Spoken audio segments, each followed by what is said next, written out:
of 2016, Nick had gone to rehab 18 times. And that means that in 7 years, he went to rehab 18 times. Rob Reiner's inner circle has finally started talking about what pushed his son toward a breaking point. But before that truth fully hits, you need to understand the pressure cooker that shaped one of Hollywood's most intense figures ever. Robert Niro was born Robert Anthony Niro on August 17, 1943 in Manhattan, New York City. And art was not a hobby in his house. It was the air he breathed from day one. His parents, Virginia Admiral and Robert Niro, Sr., were not casual creatives. They were serious painters locked into New York's hardcore art scene. And that meant discipline, obsession, and emotional weight filled the home daily. Even after his parents split while he was young, nothing softened. The atmosphere stayed bohemian, sharp, demanding, and mentally intense. Niro grew up watching sacrifice, struggle, and pressure play out in real time, not in theory. And that environment carved his worldview early and trained him to notice silence, tension, and inner conflict before he ever touched a camera. Growing up in Manhattan's Little Italy only sharpened that edge. Niro absorbed the raw street rhythm, the side-eye glances, the coded conversations, and the body language you cannot fake.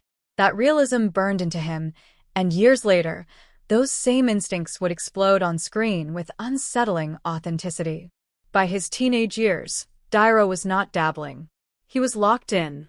Acting was not a phase or a curiosity. It was survival. He enrolled in elite acting programs across New York and trained like his life depended on it. Not chasing fame, but chasing truth.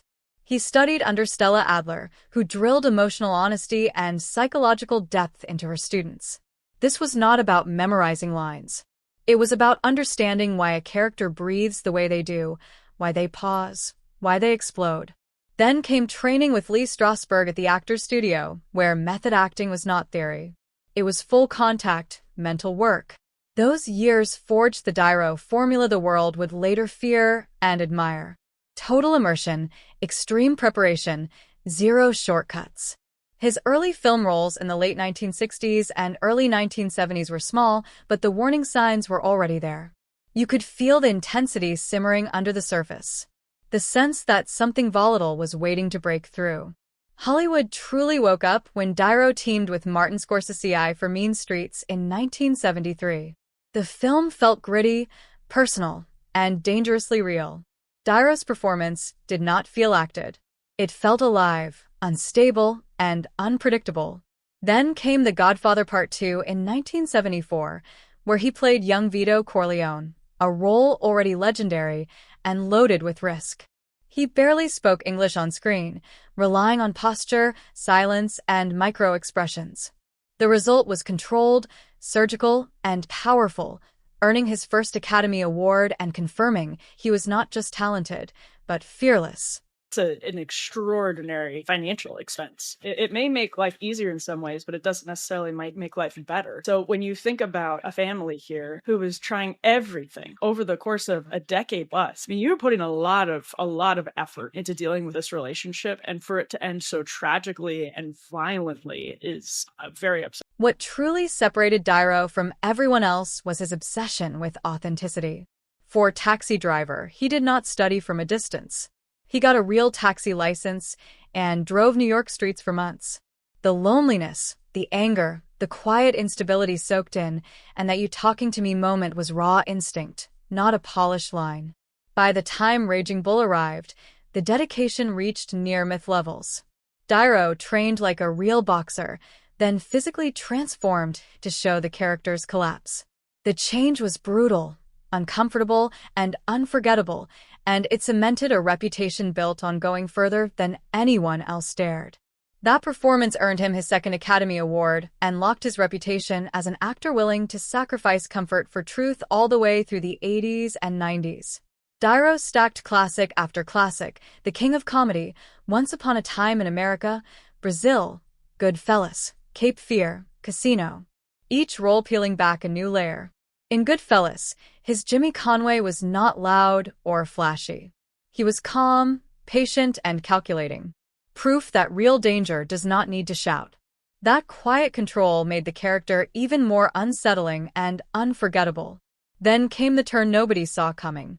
In the late 90s and early 2000s, Niro stepped into comedy and dominated that lane too. He showed that intensity does not box you in. It fuels everything. Films like analyze this Meet the Parents and the interned expectations on their head. Instead of silence and menace, audiences saw timing, self-awareness, and sharp humor. It proved a hard truth. Only someone with real authority can joke about their own legend and walk away untouched. These roles were not accidents or lazy paydays. They were confidence moves, the kind that only work when your resume is untouchable. Niro knew exactly who he was on screen, and he was never scared to lean into it or mock it. But his influence did not end when the cameras stopped rolling. Off-screen, Niro became a serious force as a producer, director, and cultural power player with real weight. After the September 11th attacks, he co-founded the Tribeca Film Festival to help revive Lower Manhattan. This was not branding or image polishing. It was commitment. Tribeca became a lifeline for the neighborhood and a launchpad for independent filmmakers willing to take risks. As a director, Niro stayed personal and grounded. A Bronx Tale in 1993 was not flashy. It was honest. Pulled from his own upbringing, it explored loyalty, temptation, and the quiet choices that shaped lives. He was never chasing spectacle. He was chasing truth. Even as the years stacked up, he refused to fade into the background. Performances in Silver Linings Playbook, The Irishman, and Killers of the Flower Moon showed an artist willing to face aging, regret, and history hidden. The Irishman hit especially hard. Returning to familiar criminal territory, Niro stripped away swagger and replaced it with reflection and consequence. It was the cost of a life built on moral shortcuts laid bare. Off-screen, his personal life unfolded in chapters just as layered as his films. Each phase reflected reinvention, responsibility, and loyalty to family. In 1976, he married actress and singer Diani Abbott as fame accelerated and pressure never let up. During that period, they welcomed their son, Rafael Niro. Unlike his father, Rafael chose real estate, carving his own lane while staying loosely connected to the film world. Niro's sense of family went deeper than blood. When he adopted Abbott's daughter, Drana Niro, it was not symbolic. It was permanent. She later explored acting, modeling, and filmmaking, often crediting Niro as a steady presence and protector in her life. That bond stayed strong even when the marriage didn't. In 1988, Niro and Abbott separated, closing one chapter without abandoning responsibility. He remained involved, supportive, and present for his children, proving that commitment did not disappear with paperwork. By the mid-1990s, his personal life shifted again through his relationship with actress and model Tookie Smith. In 1995, they welcomed twin sons Julian and Aaron Niro through surrogacy. The twins marked a new phase of fatherhood, one Niro guarded fiercely by keeping their lives private and grounded despite his global fame. In 1997, Niro married Grace Hightower, a philanthropist and former flight attendant. Their relationship was built on shared values, ambition, and a deep focus on family. In 1998, they welcomed their son, Elliot Niro, and later Niro spoke publicly about Elliot's autism, using his platform to push understanding and compassion forward. Although Niro and Hightower separated later that same year, their story did not end there. In a rare move, they reconciled and renewed their vows in 2004. That decision revealed something deeply personal about Niro, a belief in second chances, emotional endurance, and rebuilding after fractures. Their family expanded again in 2011 with the birth of their daughter Helen Grace Niro via surrogacy. Becoming a father again in his late 60s did not slow him down. It sharpened him. He embraced the role with the same seriousness that defined every chapter of his life. Niro has spoken often about how fatherhood reshaped him over time. It brought perspective, demanded humility, and gave him purpose far beyond awards, acclaim, or on-screen legacy. Taken together, these chapters paint a picture of a man whose private life was as layered as his public image. Through marriages, separations, reconciliations, and decades of parenting, Niro consistently showed that family, however complex or unconventional, remained central to who he was. Then came the silence that rattled Hollywood after the shocking discovery at Rob Reiner's Brentwood home. The impact rippled far beyond Los Angeles, leaving friends and longtime collaborators struggling to reconcile the gentleman they knew with the reality now attached to his name. Among those most affected was Robert Niro, a close friend of Reiner's for decades. When he finally spoke, it was with rare emotional openness, hinting that something had been quietly unraveling behind closed doors for a long time. This wasn't something that came out of nowhere, Niro said softly, his voice heavy with restraint. When something like this happens, people want a single moment, a single trigger. He paused before adding, "That's not how these things work. They build. They fracture. They erode." The events of December 14, 2025 shattered a family and stunned the industry. To those who had sensed long-simmering strain, nothing about it felt sudden. When Roy Reiner arrived at the Brentwood home after being alerted that her parents had missed a routine appointment, she expected confusion, not catastrophe. What she encountered would mark her forever, forcing her to flee the home in shock before later learning the full scope of what had happened. In a single moment, Roy became an unwilling witness to the devastating consequences of years of unresolved tension. Niro later spoke about the unbearable weight of such an experience. "That's something no child should ever have to see," he said quietly. "That image doesn't leave you. It becomes part of you whether you want it or not." As investigators began assembling a timeline, attention turned to Nick Reiner, who had been living with his parents. Friends later recalled that Nick appeared increasingly volatile in the months leading up to the incident. Niro was careful not to excuse what followed, but he spoke honestly about what he believed had gone ignored for too long. "There was pain there," he said. "Deep pain.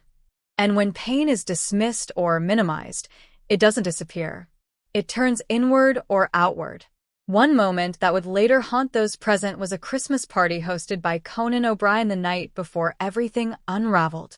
Witnesses described Nick as agitated and visibly unsettled when Rob Reiner confronted his son about his behavior. The exchange drew attention across the room and left it tense and uneasy, including Niro, who watched with growing concern. That moment symbolized something far bigger than a father correcting a son. It exposed cracks that had been forming for years.